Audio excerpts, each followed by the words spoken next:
Hola, hola, bienvenidos a su canal Explorando la Investigación con Estudiantes. En el día de hoy estaremos explorando lo que son los diseños de investigación cuasi experimentales y no experimentales, teniendo en cuenta que la investigación cuantitativa es un enfoque que lo que busca es recopilar, analizar y presentar datos numéricos e información cuantitativa. Lo que se busca con este tipo de investigación es poder explicar fenómenos sociales, económicos, psicológicos, entre otros, y se hace mediante el uso de teorías estadísticas o matemáticas. Cabe aclarar que la investigación cuantitativa se apoya en diseños como lo son el cuasi experimental, cuya metodología es utilizada para poder examinar la relación entre variables controladas en un entorno controlado y natural.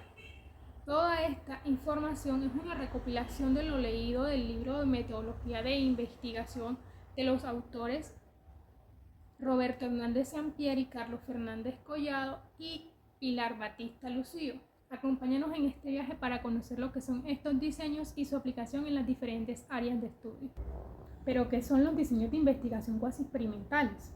Son estudios en los cuales los investigadores manipulan una variable de tipo independiente y observan su relación y efecto en una o varias variables de tipo dependiente. En este caso, los sujetos no son asignados al azar a los grupos de tratamiento y control, sino que ya estos grupos con los sujetos estaban conformados con anterioridad al experimento y se les denomina grupos intactos. ¿Pero qué son los grupos de control? Son aquellos grupos los cuales no reciben tratamiento, pero sirven de comparación para evaluar los efectos que ha tenido el tratamiento o intervención en los grupos de tratamiento.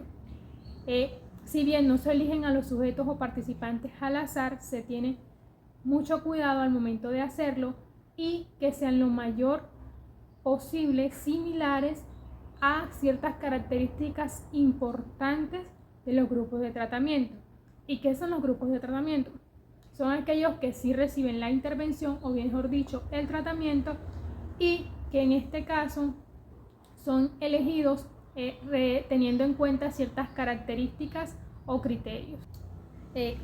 Este tipo de diseño también posee unas ventajas y desventajas. Una de sus ventajas es la flexibilidad y capacidad para poder estudiar relaciones causales en entornos naturales. Pero una de sus grandes desventajas son las limitaciones que tiene, como lo son la falta de control completo y la posibilidad de sesgos de selección y confusión, que nos los estará explicando Danayara Romero en qué consiste este problema que posee este diseño. Buenos días, tardes o noche. Hola a todos los que nos ven. Continuando con la temática de la investigación cuantitativa, más especialmente en los diseños cuasi experimentales, vemos que presentan algunos problemas o limitantes, entre los cuales tenemos la falta de aleatoriedad, ya que al no ser asignados al azar los grupos de tratamiento y control, estos pueden afectar la validez del diseño. También pueden observarse diferencias que se deben a diferentes factores y esto puede llegar a afectar el resultado del diseño. Otro problema que se debe mencionar es en cuanto a las diferencias que se presentan entre caracteres o características de los grupos de tratamiento y control. A esto se le conoce como grupos no equivalentes. Estas son importantes antes de la interpretación porque puede dificultar la interpretación del proyecto y el efecto del tratamiento. A diferencia del experimental, que busca una causa y efecto aplicando la aleatoriedad y buscando esos caracteres o características similares entre los dos grupos de tratamiento, como pueden ser la edad o la ubicación geográfica. El diseño cuasi experimental no tiene en cuenta esto, ya que trabaja con grupos conformados, como por ejemplo un salón de clases. Estos grupos difieren entre demografía, historia, ubicación, entre otras cosas. Además, este diseño es considerable sensible, ya que se puede presentar amenazas de factores externos. Esto se debe a que este diseño es utilizado en situaciones reales.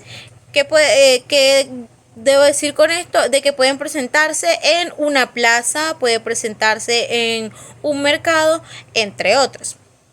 También vemos la dificultad de controlar otras variables que pueden presentarse, como son aplicados en situaciones reales.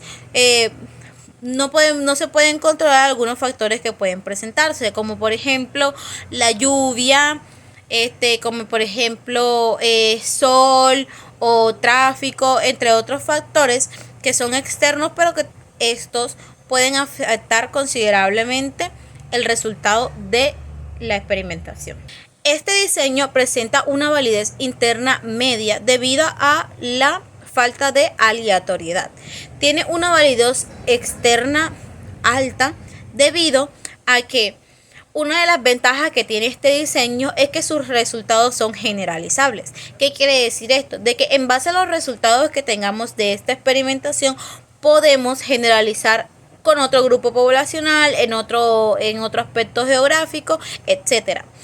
El control que se tiene es medio debido a lo que ya había mencionado, de que no se tienen en cuenta o no son controlables algunos factores que pueden afectar nuestra experimentación. Se presentan en situaciones naturales, como lo mencioné anteriormente, puede ser en un mercado, puede ser en un centro, situaciones reales y diarias que pueden vivir los grupos a los que vamos a focalizar. Y el objetivo principal es predecir o explicar todo aquello que vayamos a explicar, un fenómeno, una afectación, etc. A pesar de todo lo que ya mencioné, hay unas ventajas que también son importantes resaltar, como por ejemplo de que se pueden presentar en situaciones reales. Como lo había dicho, puede hacerse en un mercado, en un centro, situaciones diarias en las que los grupos poblacionales recurren. Y también de que como sus resultados son generalizables, así como lo mencioné anteriormente, pueden ser aplicados en diferentes contextos. A pesar de todo esto, el diseño cuasi experimental también deja de lado otros factores, ya que cuenta con una variable independiente, dejando de lado muchas otras. Por ejemplo, si de pronto estamos investigando cuánto se gasta una persona en el mercado diariamente, quizás podemos saber y podemos generalizar cuánto se gasta el promedio la población. Pero no tenemos en cuenta de que quizás algunas personas tienen transporte, algunas personas no cuentan con transporte y el transporte entra en ese presupuesto que tienen. Entonces son factores que, como el diseño cuasi experimental tiene en cuenta una variable independiente, solo tiene a estudiar una sola variable, también deja de lado muchas otras que puedan estar afectando el resultado de nuestra investigación. Y por último y no menos importante, este diseño posee varios tipos, como lo son el de series cronológicas, el de grupos equivalentes y el de sujetos únicos, que nos los estará desglosando y explicando nuestra compañera Shadia Mateus. El estudio cuasi experimental se divide en tres. Primeramente está el diseño con postprueba y grupos intactos, el cual consta de la selección de 2 o más grupos, los cuales suelen tener características similares relevantes. Ya luego de haber seleccionado esos grupos, a uno se le aplica el tratamiento, el cual es el grupo experimental, y a otro no se le aplica el tratamiento, quien es el grupo de control. Ya luego de haber aplicado el tratamiento se sigue con una medición, que es la única que se hace en este diseño, y es la postprueba, que nos permitirá medir cuál es ese efecto que tiene ese tratamiento en ese grupo experimental. El segundo diseño es el diseño con preprueba y postprueba y grupos intactos. Es similar a la primera, salvo que aquí se hace una primera medición. Esta primera medición es la preprueba, se le hace a ambos grupos. Ya luego de haber aplicado la preprueba, se sigue con la aplicación del tratamiento en ese grupo experimental, y en el grupo de control no se le aplica el tratamiento. ya de haber aplicado el tratamiento se hace la segunda medición, que esta segunda medición es la posprueba, que el medir antes y después del tratamiento nos permite el tener más control sobre la variable de estudio y además nos permite el conocer con qué patología vienen esos participantes de los grupos, y luego del tratamiento nos permite tener como que la certeza de cuáles son esos efectos como tal que tiene ese tratamiento en ese grupo experimental. Tercer diseño es el diseño con series cronológicas, que como su nombre lo dice, es un estudio cronológicamente, o sea, a lo largo del tiempo se estudia un grupo. Como tal no se tiene un grupo de control, sino que se tiene varias mediciones a lo largo del tiempo. A continuación, la compañera Doris Arnedo estará dando los respectivos ejemplos de los distintos diseños mencionados anteriormente. Un ejemplo muy difundido en este diseño lo considera evaluación de un programa que tenía como objeto disminuir la velocidad de carretera del estado del cometa. Los investigadores recolectaron información y datos de accidentes de tránsito correspondiente a varios años anteriores a la implementación del programa. Encontraron que después del programa el número de accidentes disminuyó, pero con las distintas mediciones había mostrado una pauta ascendente y descendente inestable durante tantos años. No se había podido tener la certeza de que el programa hubiese sido la razón del descenso en el número de accidentes, por lo que fue necesario comparar las estadísticas de Connecticut con otros 4 vecinos países en los que no se habían efectuado los cambios en los reglamentos de tránsito propuestos por el programa mencionado del Estado. Estos otros 4 estados actúan como grupos de control. Finalmente, se observa que en otros estados no se había registrado una disminución equivalente del número de accidentes. Las comparaciones dieron pie para concluir que el programa había producido efecto. Bueno, el diseño no experimental es aquel que se realiza sin manipular deliberadamente la variable, sino que aquí lo que hacemos es el observar el fenómeno tal y como se da en su contexto natural y luego analizarlo. Esta se divide en dos. Estas dos se llaman el transaccionales y el longitudinales. En las transaccionales entran los que son las descriptivas. Las descriptivas, lo que busca, como dice su nombre, es describir cada una de las variables, estudiar cada una de las variables por aparte y analizarlas por aparte. En cambio, el correlacional busca más que todo el estudiar las distintas variables, pero asimismo buscar la relación que existe entre ellas. Existen 3 tipos de diseños longitudinales. Primeramente está el de tendencia, el cual son aquellos que analizan los cambios a través del tiempo de la variable o sus relaciones dentro de alguna población en general. Su característica distintiva es que se centra más que todo en una población. Y tenemos de segundo, que es la investigación evolutiva, que examina los cambios a través del tiempo de una subpoblación o grupo específico. Su atención son los grupos de individuos. De alguna manera, asimismo tenemos la investigación de panel, que es el tercer diseño longitudinal, cual estudia el mismo grupo específico de sujetos y además es medido en todos los tiempos o en todos momentos.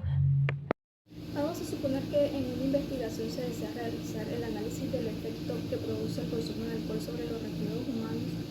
Si desearía seguir un enfoque experimental, asignaría al azar los sujetos a varios grupos. Póngase 4 grupos: uno en el que consuma un elevado grado de alcohol, uno en el que sea medio, un tercero donde sea bajo y por último un cuarto grupo en el que no ingiera nada de alcohol.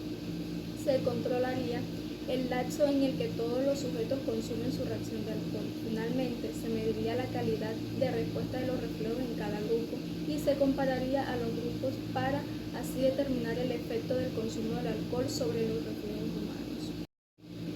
contrario, si desearía seguir un enfoque no experimental, el investigador podría acudir a lugares donde se localizan distintas personas con diferentes consumos de alcohol. Por ejemplo, una estación de policía, donde acuden personas que han tenido pequeños incidentes de tránsito y como por parte de rutina se les mide el grado de consumo de alcohol. Se encontrarían personas que han bebido cantidades elevadas, medias y bajas de alcohol, así como quienes no han ingerido alcohol. Mediría la calidad de sus reflejos, llevaría a cabo comparaciones y establecería efectos del consumo del alcohol sobre los reflejos humanos. En la investigación experimental se construye la situación y se manipula de manera intencional a la variable independiente, en este caso el consumo del alcohol. Después se observa el efecto de esta manipulación sobre las variables dependientes, en este caso la calidad de los reflejos, es decir, el investigador influyó directamente en el grado de consumo del alcohol de los sujetos en la investigación no experimental. No hay ni manipulación intencional ni asignación al azar. Los sujetos ya consumían un nivel de alcohol y en este hecho el investigador no tuvo nada que ver, influyó en la cantidad de consumo del alcohol de los sujetos. Era una situación previamente existía ajena al control directo del investigador en las investigaciones. En la investigación no experimental se eligieron personas con diferentes niveles de consumo, los cuales se generaron por diferentes causas, pero no por manipulación del consumo del alcohol. En cambio, en el experimento sí se generaron los niveles de consumo de alcohol por manipulación deliberada. En resumen, en un estilo no experimental, los sujetos ya pertenecían a un grupo o nivel determinado de la variable independientemente por otra selección. Esta diferencia esencial genera distintas características entre los investigadores experimental y la no experimental, que serían distintas cuando se analicen comparativamente ambos enfoques. Para ello es necesario profundizar en los tipos de investigación no experimental. Esperamos que haya sido un video de gran ayuda para ustedes para entender este tema de los diseños de investigación. Nos vemos en la próxima. Gracias.